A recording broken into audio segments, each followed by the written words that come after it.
रामकृष्ण हरी मंडळी. चला, आज आहे संडे. छानपणे नाश्ता केला आहे आपण सकाळी 9 वाजले.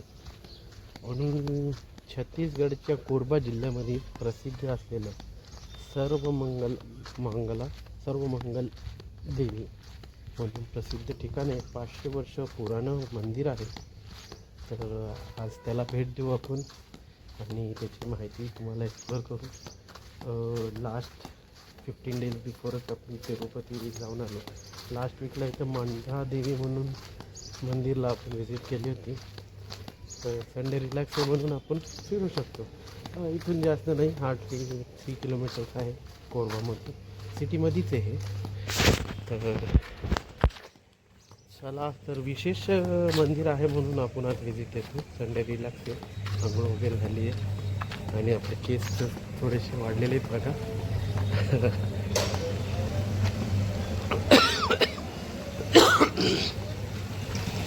आपला ऑफिशियल कंपनीचा नाश्ता छान होता.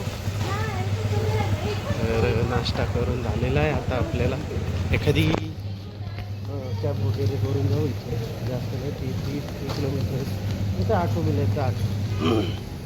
तर हा परिसर बघा तुम्हाला. सकाळी छान असे एसी रूम आहे, कंपनीने दिलेली आपल्याला. तर ह्या मंदिराचं विशेषतः सांगतो तुम्हाला. 500 वर्ष पुराणं मंदिर आहे आणि दुर्गेचा अवतार आहे सर्वमंगला देवी म्हणून. आणि हंस नावाच्या नदीच्या किनारी येतं मंदिर. त्यामुळं एक फेमस जागा आहे, प्रसिद्ध जागा आहे. आता एक कोरबा शहराची एक माहिती सांगतो तुम्हाला. कोरबा या गावाला नाव पडलं शहराला समजा.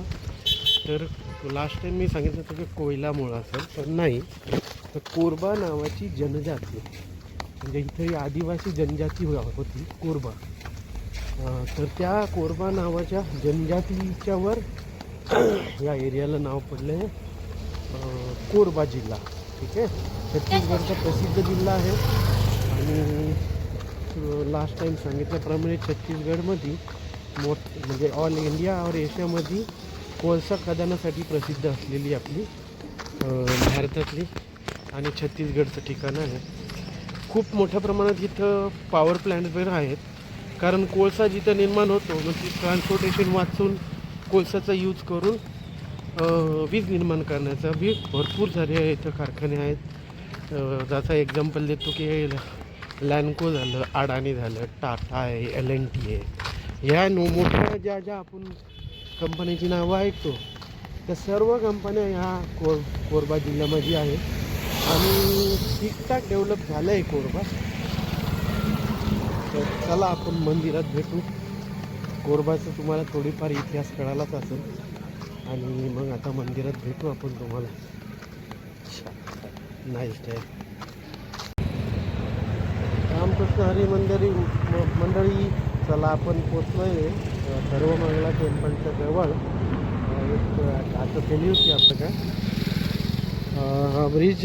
इथून सरळ सीधा गेलं तर रेल्वे स्टेशन आणि मेन रोडला जागा आहे. आणि ही समोरची जी पहाड दिसती आहे ना, त्या पहाडीच्या पलीकडं खदान चालू आहे, म्हणजे कोयल्याच्या खदान. आणि ही सेपरेट जी ट्रॅक आहे, रेल्वे लाईन दिसते तुम्हाला, रेल्वे बी दिसते. तर ती फक्त आणि फक्त कोळसा शिफ्टिंगसाठी आहे. याच्या पलीकडं कोळशाच्या खदानी खूप आहेत आणि तिथं कामं बी चालतात. पण तुम्हाला दाखवतो. एक काळं दिसतं का, सगळं काळं कोळसा. ही माती आहे ना, सगळी कोळशासारखी आहे बघा. साठी प्रसिद्ध असणारा कोरबा आणि कोरब्यामध्ये प्रसिद्ध असणारं सर्वमंगला देवी मंदिर, हे दुर्गेचं रूप आहे. तेच आज फिरायला आलो आहे आपण. सकाळी नाश्ता खूप झाला छान. आणि त्याच्यानंतर इथं श्रीराम जेव्हा वनवासाला गेलते तर ते बी स्टे केलं होतं. ते तिकडं बी आपण आज व्हिजिट करू. जास्त लांब नाही आहे, रेल्वे स्टेशनलाच येते. सीतामढी म्हणून एरिया आहे तो. तर तिथं बी आपल्याला जर वेळ भेटला तर, म्हणजे टायमिंग इम्पॉर्टंट आहे आणि ऊन खूप आहे आता. त्याच्यामुळं बघू आपण काय करता येईल आपल्याला, काय व्हिजिट करता येईल आज संडे. आणि मे बी नेक्स्ट वीक आपण इथं नसणार आहे. नेक्स्ट वीकला आपल्याला न्यू डेस्टिनेशन, न्यू स्टे जायचं आहे. चला आता मंदिराचं दर्शन, मंदिर कसं आहे, मंदिराची काय काय काय विशेषता आहे त्याचं तुम्हाला व्यवस्थित व्हिडिओ दाखवतो.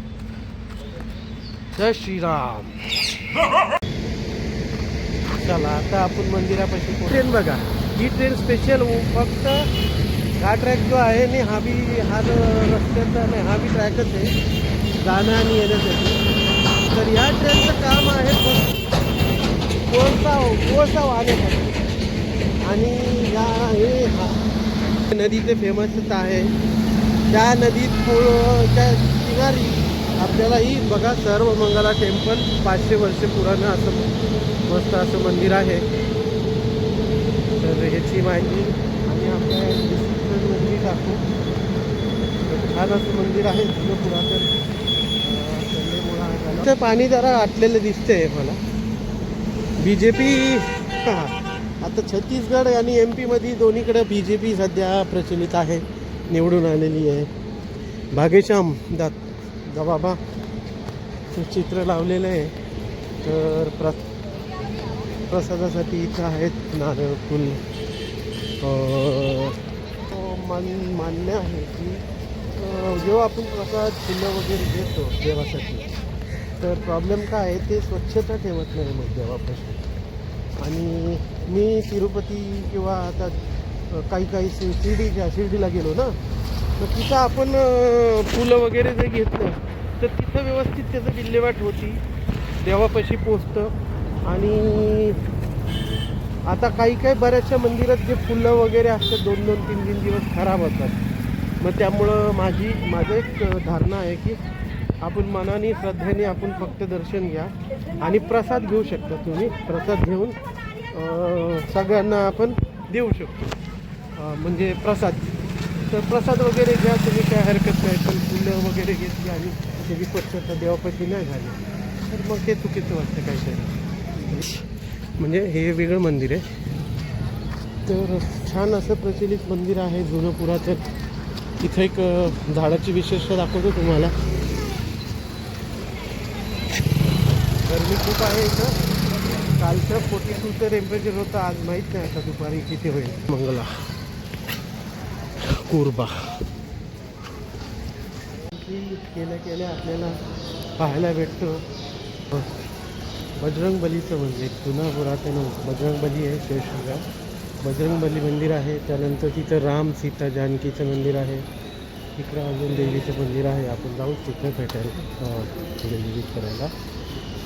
तर शंकराचं बी मंदिर आहे, छान असं बांधलेलं आहे.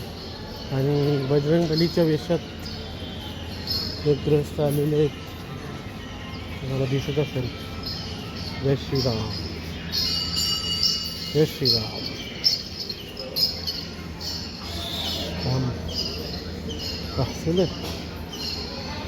सोमनाथ शक्तिपीठ दर्शन. हे शंकराचं मंदिर आहे. आपण दर्शन करून घेऊ इथं. हेच सर्वमंगला मंदिर देवीचं. याचं हिस्ट्री सांगतो मी. जुनी पुरातन अशी दुर्गेचा अवतार आहे सर्वमंगला म्हणून देवी. आणि छान असं मंदिर आहे. आतमध्ये अलाउड नाही आहे, त्यामुळे आपण व्हिडिओ काढलेला नाही आहे. तर छान मंदिर आहे. आणि इथं एक बरगदचं पेड़ आहे, ते बी दाखवतो तुम्हाला आता.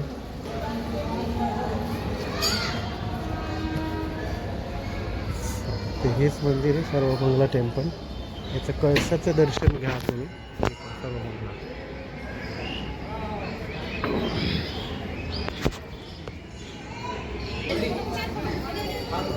बरगद का पेड़ म्हणजे एक प्रकारे ते वडाचं पेड़ आहे. इथं श्रीरामांचं एक मंदिर आहे, मा संतोषी माताचे मंदिर आहे. तर ह्या झाडाची एक विशिष्टता आहे की लोक इथं धागा बांधतात. खूप वडाचं झाड आहे, म्हणजे वड नाही, पिंपळ बरगदचं पेड़. तर हे झाड खूप जुनं आहे. बघा मस्त किती सावली ह्या झाडाने दिली आहे, मोठ भयंकर. इथं मन्नत मागली जाते. तर ठीक आहे, काय असेल त्याच्याविषयी आपण नाही बोलायचं. तर हे झाड बी खूप पुराणं आहे. म्हणजे हे हजारो काहीतरी वर्षाचे पुराणं असं झाड आहे. असं मान्यता आहे. ती समोरची जी नदी आहे ती नदी आहे हंसदेवीमध्ये नदी. तर पावसाळ्यामध्ये चांगलं मोठ्या प्रमाणात तिथं पाणी असतं त्या नदीला पावसाळ्यात.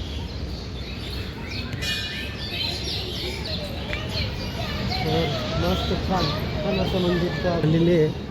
बरगदचं पेड म्हणजे पिंपळ वड वड वड नाही, पिंपळाची पानं आहे, पिंपळाचं झाड आहे. तर पूजा वगैरे करायला लोक येतात नवीन गाडी वाहन घेतल्यानंतर. मुंडन करायचे कार्यक्रम चालले आहे. बघा किती सुंदर परिसर आहे. अच्छा, मी त्या बरगदच्या पेडची माहिती घेतली. तर ह्या म्हणजे पिंपळाच्या झाडाची माहिती. तर अशी लोकांची धारणा आहे की ह्या मंदिराच्या फांद्यांना जर आपण धागा बांधला आणि आपली मनोकामना इच्छा व्यक्त केली तर ती पूर्ण होती, असा विश्वास इथल्या लोकांचा आहे. तर हे मंदिर कळस त्या देवी मंदिराचं सर्व मंगला देवीच्या मंदिराचा कळस आहे. तर सर्वांना दर्शन घेता येईल त्याचं. खूप शांत असं वातावरण आहे इथं. थंड ऊन असं आहे बाहेर, पण झाड थंडगार वातावरण तयार झालेले. आपण एक फेरीमुळे मंदिराची थोडंसं बसू आणि मग पुढं निघू. ज्याप्रमाणे मी सांगितलं की समजा आपण फुलं घेतो, नारळ घेतो किंवा काय घेतो आणि त्याची अस्वच्छता राहते मंदिरांमध्ये, त्याचं हे दाखवतं की बघा लोकांनी नारळ वगैरे काय घेतले, प्रसाद घेतला, इकडे टाकून जातात ते. मग जय देवी. तर त्या एक माझी लोकांना कळवायची इच्छा व्यक्त करतो की तुम्ही घ्या, तुम्ही जरूर तुम्हाला जे वाटतं ते घ्या, पण मग त्याचं सफाई करायला तुम्हालाच यायला पाहिजे. काय काय जर तुम्ही अरे बापरे, घामामुळं लाल झालं ना, ऊन आहे ना खूप. आता एक पिल्लू छवा हे छोटं आहे मस्त बघा. हे वेगळी जातीचं गाई आहे. तिथं एकदम बारीक पिल्लू आहे. मस्त छान पिल्लू आहे. आपण जरा टिक्का लावला होता पण ते घामामुळं आहे हे झालं. आणि ते काय काय माहिती आहे मी सर्च करून तुम्हाला डिस्क्रिप्शनमध्ये टाकतो. तर कसं वाटलं हे मंदिर सांगा. तुम्हाला नवीन जागेचं मंदिर आहे आणि जर कधी तुम्हाला वेळ असला फिरायला तर फिरू शकता कोरबा जिल्हा. ठीक आहे, म्हणजे एवढं विशेष नाही आहे मला वाटलं ह्याच्यामध्ये काही. पण सध्या म्हणजे मी बँगलोरला होतो तेव्हा चांगलं वाटलं. जसं जम्मूचं आहे ते फेमस तिरुपती. तर असे वेगवेगळे स्थानं फिरतो आपण, जरा रेस्ट करू आपण इथे. आणि आता एक अजून नवीन जागा एक्सप्लोअर करू. जय श्रीराम.